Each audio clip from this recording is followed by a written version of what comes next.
Narmada యశాల audio సిరీస్కి స్వాగతం. నేను మీ Narmada. Romantic love story నిన్నే పెళ్లాడతా భాగం 58. ఈ టాబ్లెట్ వేసుకో ఆమె చేతిలో పెట్టాడు. ఇప్పుడు ఇదెందుకు? నేను బాగానే ఉన్నాను కదా. అతను టాబ్లెట్ ఎందుకు వేసుకోవాలో అర్థం కాక బిత్తర చూపులు చూసింది సంయు. ఏంటి, నువ్వు బాగానే ఉన్నావా అంటుంటే అతని కళ్ళు చిన్నవైపోయాయి. అవును, నేను బాగానే ఉన్నాను. అతడు ఎందుకలా అడిగాడో అర్థం కాలేదు ఆమెకి. ఇందాక డాక్టర్ వచ్చి చూసినప్పుడు రాసిన ప్రిస్క్రిప్షన్ ఆమె చేతిలో పెట్టి ఇదేంటి మరి ఆమెను చూస్తూ కళ్ళు ఎగరవేశాడు. డాక్టర్ ప్రిస్క్రిప్షన్, అది కూడా నా పేరు మీద ఉంది. నేనెప్పుడు డాక్టర్ దగ్గరికి వెళ్ళాను? అడుగుతుంటే ఆమె ముఖంపై క్వశ్చన్ మార్క్ వేలాడింది. ఈ మధ్య నువ్వేం చేస్తున్నావో, నీకేమవుతుందో కొంచెమైనా తెలుస్తోందా? ఆమెను సీరియస్గా చూశాడు శిఖర్. నేను బాగానే ఉన్నాను, నువ్వే ఏదేదో ఊహించుకుంటున్నావు ఉక్రోషపడింది సంయుక్త. ఓ, అయితే నేను ఊహించుకుంటున్నానా? నువ్వు అందరిలా బాగానే ఉన్నావా? ఏది మరోసారి నా కళ్ళల్లోకి చూసి చెప్పు అని ఆమె భుజాలు రెండు గట్టిగా పట్టుకున్నాడు శిఖర్. అతని కళ్ళల్లోకి చూస్తూ తను బాగున్నట్టు ఎలా చెప్పగలదు? చెప్పలేక తల వంచేసింది. మాట్లాడు, ఇలా సైలెంట్గా ఉంటే నాకు నచ్చదు బేస్ వాయిస్తో అన్నాడు. బావా, నువ్వు కంగారు పడకు, నేను బాగానే ఉన్నాను అంటుంటే శిఖర్కి కోపం పొంగింది. అయితే ఈరోజు ఎందుకు షాపింగ్కి రాలేదు? సూటిగా అడిగాడు. అప్పుడే చెప్పాను కదా, తలనొప్పి ఉండి రాలేదని. మళ్ళీ మళ్ళీ అదే ప్రశ్న వేస్తే ఎలా? చిరాకు పడింది సంయు. సరే, అదే అనుకుందాం. అయితే ఆ తలనొప్పి ఎందుకు వచ్చింది? కోపాన్ని బలవంతంగా అణుచుకొని అడిగాడు. నాకేం తెలుసు, అది నాకేమైనా చెప్పి వచ్చిందా అని మూతి ముడిచింది. ఓ, నీకు చెప్పలేదేమో కానీ నాకు చెప్పింది అనగానే తెల్లమొహం వేసి అతన్ని చూసింది. నీ ఫోన్ ఎక్కడా? అటు ఇటు చూశాడు. అది మంచం మీద దిండుకు అటువైపు కనిపించింది. దాన్ని చేతిలోకి తీసుకోగానే సంయు కంగారు పడింది. బావా, నా ఫోన్ ఎందుకు తీస్తున్నావు? ఇలా ఇవ్వు అని అతని చేతిలో నుండి లాక్కోవాలని చూసింది. అతడు ఆమె చేతికి అందనివ్వలేదు. నీకు తలనొప్పి ఎందుకు వచ్చిందో తెలియదు అన్నావు కదా, దానికి రీజన్ ఏంటో నేను చూపిస్తాను అంటూ మెయిల్ ఓపెన్ చేశాడు. దాన్ని ఆమెకు చూపిస్తూ, ఇది వచ్చినందుకే కదా నీకు తలనొప్పి, ఈ జ్వరం? సూటిగా ఆమెను చూస్తూ అడిగాడు. ఆమె తడబడింది. నాకు జ్వరం ఏమీ రాలేదు, ఓన్లీ తలనొప్పి మాత్రమే ఉండింది. అయినా నా ఫోన్ నాకివ్వు అని అతని చేతిలో నుండి లాక్కుంది. సంయు, నీకెప్పుడు ఎలాంటి మెయిల్ వచ్చినా నాకు ఫార్వర్డ్ చేయమని చెప్పాను కదా, ఎందుకు చేయలేదు? అయినా నువ్వు ఎవరో అన్నోన్ పర్సన్ పంపిన ఇలాంటి మెయిల్స్కి భయపడుతున్నావా అన్నాడు. బావా, మనం అన్నింటినీ తేలికగా తీసుకోకూడదు, కొన్నిసార్లు భయపడాల్సి వస్తుంది అంటూ బెరుగ్గా చూసింది అతన్ని. ఆమె మాటలు అతనిలో అసహనాన్ని నింపాయి. అలాగా అంటూ ముఖం చిట్లించాడు. అయితే నీకు నా మీద నమ్మకం లేదన్నమాట. నీ బావ ఏమీ చేతగానివాడు, ఆ బ్లాక్మెయిలర్ బలవంతుడు, నేను బలహీనుణ్ణి అన్న అభిప్రాయంతో ఉన్నావు కదూ. ఓకే, నీకు నా మీద నమ్మకం లేనప్పుడు నీకు నచ్చింది చేసుకో సీరియస్గా అన్న అతడు కోపంగా ఆ గదిలో నుండి బయటికి వచ్చాడు. అలా వెళ్తున్న అతన్ని ఆమె బాధతో బేలగా చూసింది. బావా, నీకు ఆ మెయిల్ గురించి మాత్రమే తెలుసు, వాళ్ళు నాకు పర్సనల్గా పెట్టిన మెసేజ్ గురించి తెలియదు. తెలిస్తే నువ్వు ఇలా మాట్లాడవు అని ఆ మెసేజ్ గురించి గుర్తుకు రాగా భయంతో వణికింది. మళ్ళీ ఆమెకు జ్వరం పట్టుకుంది. శిఖర్ సంయుక్త గదిలో నుండి బయటకు వచ్చేసరికి అప్పుడే షాపింగ్ పూర్తి చేసుకుని వస్తూ హర్షవర్ధన్ వాళ్ళు కనిపించారు. షిఖి, నువ్వేంటిక్కడ? ఆఫీసు నుండి ఎప్పుడు వచ్చావు? పని ఉందని చెప్పి షాపింగ్ చేయకుండా వెళ్ళావు కదా. అనుమానంతో అతన్ని చూసిన మాధవి వరుస ప్రశ్నలతో అతన్ని ఉక్కిరిబిక్కిరి చేసింది. విసుగ్గా ఆమెను చూసి, పని పూర్తయితే వచ్చాను, కానీ సంయుకి ఫీవర్ వచ్చింది, కాస్త వెళ్ళి దాని సంగతి చూడు అత్తా అనేసి కారు తీసుకొని అక్కడి నుండి బయటపడ్డాడు. సంయుకి జ్వరం అనగానే హర్షవర్ధన్, మాధవి కంగారు పడ్డారు. ఆమె గదికి వచ్చారు. ఇందాక శిఖర్ ఉన్నప్పుడు కాస్త తగ్గుముఖం పట్టిన జ్వరం ఇప్పుడు మళ్ళీ ఎక్కువైంది. వాళ్ళు వచ్చేసరికి మూలుగుతూ పడుకుంది. సంయు, నీకు జ్వరం వచ్చిందా? డాక్టర్ దగ్గరికి వెళ్దామా? కంగారు పడుతూ ఆమె నుదుటి మీద చెయ్యి పెట్టి చూసింది మాధవి. నిప్పులా కాలేసరికి చెయ్యి వెనక్కి తీసుకుంది. ఏమండి, దీనికి జ్వరం ఎక్కువగా ఉంది, డాక్టర్ నన్నా పిలిపించండి, లేదంటే దీన్నైనా తీసుకెళ్ళండి ఆందోళనతో హర్షవర్ధన్ని చూసింది. అమ్మా, ఏం అవసరం లేదు, ఆల్రెడీ బావ డాక్టర్ని పిలిపించి చెకప్ చేయించాడు. ఇదిగో, కావాలంటే ప్రిస్క్రిప్షన్ చూడు, ఆల్రెడీ ట్యాబ్లెట్ కూడా వేసుకున్నాను. నన్ను విసిగించకుండా వెళ్ళు, నేను కాసేపు పడుకుంటాను అని నిండా ముసుగు పెట్టింది. మాధవి దానిని రెస్ట్ తీసుకొనివ్వు, ఎలాగో టాబ్లెట్ వేసుకున్నానని చెప్తోంది కదా, మెల్లిగా తగ్గుతుంది. నువ్వు కంగారు పడుతూ దాన్ని కంగారు పెట్టకు, పద మనం వెళ్దాం అనేసి ఆ గదిలో నుండి బయటికి దారి తీశాడు హర్షవర్ధన్. పెళ్లికి ముందు ఏంటండి ఇది, ఇలా జబ్బు పడింది. అతనితో పాటు బయటికి వస్తూ బాధతో వాపోయింది మాధవి. తగ్గుతుంది లేవే, నువ్వు టెన్షన్ పడకు, ఈ పూట రాత్రికి నువ్వు దాని దగ్గరనే పడుకో అనేసి ఫ్రెషప్ అవ్వడానికి వెళ్ళాడు హర్షవర్ధన్. సంయుక్త జబ్బు పడడంతో షాపింగ్ చేసి వచ్చామన్న ఉత్సాహమే లేకుండా పోయింది మాధవికి. తాము కొనుక్కొని తెచ్చినవి కొత్త బట్టలు, ఇతర సామాన్లు ఒక గదిలో పెట్టి ఫ్రెషప్ అయి రాత్రి డిన్నర్ ప్రిపేర్ చేసే పనిలో పడింది. ఆ మెయిల్స్ చూస్తుంటే శిఖర్కి పిచ్చి పట్టేలా ఉంది. వాళ్ళు ఎవరు, ఎందుకు మమ్మల్ని టార్గెట్ చేస్తున్నారు, మమ్మల్ని ఇద్దరిని విడదీస్తే వాళ్ళకి వచ్చే లాభం ఏంటి, సమీని బాధ పెడుతున్న ఆ అజ్ఞాత వ్యక్తి ఎవరు, ఇలా ఆలోచిస్తూ ఇల్లు చేరాడు అతడు. భార్గవ్ వాళ్ళెవరో తెలిసిందా, తన గదికి రాగానే కాల్ చేసి అడిగాడు శిఖర్. సార్, జస్ట్ ఇప్పుడే తెలిసింది అని అతని పేరు, మెయిల్ ఐడి చెప్పాడు.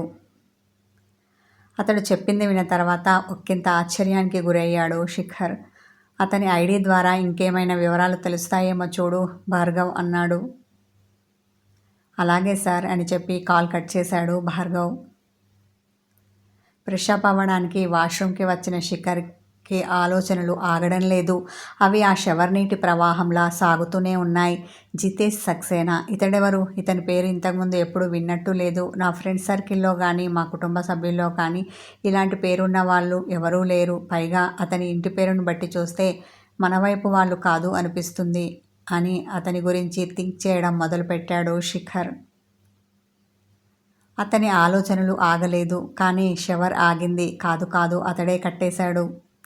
స్నానం పూర్తవ్వడంతో భారంగా నిట్టూర్పు విడిచి తువాలా నడుముకు చుట్టుకొని వాష్రూంలో నుండి బయటికి వచ్చి డ్రెస్సింగ్ టేబుల్ ముందు నిలబడ్డాడు. అతని తెల్లని దేహంపై నీటి బిందువులు ముత్యాల్లా మెరుస్తున్నాయి. వాటి గురించి పట్టించుకోకుండా మరో టవల్ తీసుకొని తల లైట్గా తుడుచుకొని హెయిర్ డ్రైయర్తో ఆరబెట్టుకున్నాడు. షాపింగ్ పూర్తి చేసుకుని ఎప్పుడో వచ్చారు అతని పేరెంట్స్. అన్నయ్య అంటూ తలుపు తట్టింది నైనిక. అతడు షర్ట్ వేసుకొని తలుపు తీశాడు. భోజనానికి వచ్చేది లేదా, మామ్ పిలుస్తోంది, త్వరగా రా, నాకు ఆకలి దంచేస్తోంది, గబగబా చెప్పేసి వెళ్ళింది నైనిక. అతడు ఆమె చెప్పింది మౌనంగా విన్నాడు. పూర్తిగా రెడీ అయి డ్రెస్సింగ్ టేబుల్ దగ్గరికి వచ్చాడు. అప్పటికే అక్కడ రియా భోజనానికి కూర్చొని ఉంది.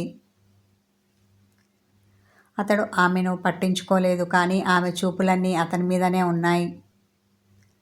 సార్, మీకు ఒక్క మాట కూడా చెప్పకుండా ఎక్కడికి వెళ్ళారు, పైగా ఫోన్ చేస్తే లిఫ్ట్ చేయలేదు, గంభీరవదనంతో ఉన్న అతన్ని చూసి చిన్నగా అడిగింది రియా. పని ఉండి వెళ్ళాను, పొడిగా అన్నాడు అతడు. అదే విషయం మెసేజ్ చేస్తే నేను నిన్నట్లా ఇంటికి వచ్చేదాన్ని కదా, మీరు వస్తారేమోనని కాచుకొని ఉన్నాను, అలుకగా అన్నది రియా. అతడు ముఖం చిట్లించి చిరాగ్గా చూశాడు. ఆమె గొంతులో గుటిక పడింది. అది అని చిన్నగా నసిగింది. అతడి కళ్ళు చిన్నవి అయిపోయాయి. అది కాదు సార్, నాకు ఒంటరిగా రావాలంటే భయం వేస్తుందని నీకు ఇదివరకే చెప్పాను కదా, పైగా లేట్ అయితే ఇంకా ఎక్కువ భయపడతాను. మీరు ముందే ఒక్క మాట చెప్తే నేను త్వరగా క్యాబ్ పట్టుకుని వచ్చేదాన్ని కదా అని అడిగాను అని చెబుతూ అతన్ని బేలగా చూసింది. ఆమె అంత అమాయకురాలు కాదని, పైగా పిరికిది అంతకన్నా కాదని శిఖర్కి బాగా తెలుసు. రేపటి నుండి నీకు భయం ఉండదులే, క్యాబ్ ఏర్పాటు చేస్తాను, అతడే నిన్ను డ్రాప్ అండ్ పికప్ చేసుకుంటాడు, అది కూడా కొన్ని రోజుల వరకు మాత్రమే అంటూ భోజనం చేయడం మొదలుపెట్టాడు. అది విని రియా తెల్లబోయింది. ఆఫీస్కి నియర్ బై ఉండేలా నీకు అక్కడే పీజీ ఏర్పాటు చేస్తాను, నీకు కూడా ఇలా జర్నీ చేసే పని ఉండదు అన్నాడు. ఈసారి అతడు అన్న మాటలకు ఆమెకు పొలమారి దగ్గు వచ్చింది. విపరీతంగా దగ్గుతుంటే నైనిక మంచినీళ్ళ గ్లాస్ అందించింది. ఆమె శిఖర్ని చూస్తూ తాగేసింది. అయ్యో, నేను అనుకున్నది ఒకటి, అయ్యింది ఒకటి. భయమని చెప్తే దగ్గరుండి తీసుకొస్తాడేమో అనుకున్నాను, కానీ పూర్తిగా దూరం పెట్టేస్తాడు అనుకోలేదు. మొదటికే మోసం వచ్చింది, ఇప్పుడెలా? తినకుండా ఆలోచనలో పడింది రియా. రియా, భోంచేయకుండా ఏం ఆలోచిస్తున్నావు? చిన్నగా మందలించింది మృదుల. తల అడ్డంగా ఊపేసి తినడం మొదలుపెట్టింది రియా. షిఖి, రేపైనా పెళ్లి షాపింగ్ చేసేది ఉందా లేదా అడిగింది మృదుల. అతడు సమాధానం నోటితో చెప్పలేదు, కానీ ఏమో అన్నట్టు భుజాలు కదిలించాడు. ఇలా అయితే ఎలారా? అవతల ముహూర్తం దగ్గర పడుతుంది. ఇంకా బోలెడు పనులున్నాయి. ఆ షాపింగ్ కాస్త అయిపోతే మనం మరో పని చూసుకోవచ్చు కదా! అక్కడే కూర్చొని భోంచేస్తున్న నిరంజన్ అన్నాడు. నా షాపింగ్‌దేముంది డాడ్, ఒక్క రోజులో అయిపోతుంది. ముందు మీ పనులు పూర్తి కానివ్వండి అన్న అతడు సరిగ్గా భోంచెయ్యకుండానే చెయ్యి కడిగేసుకున్నాడు.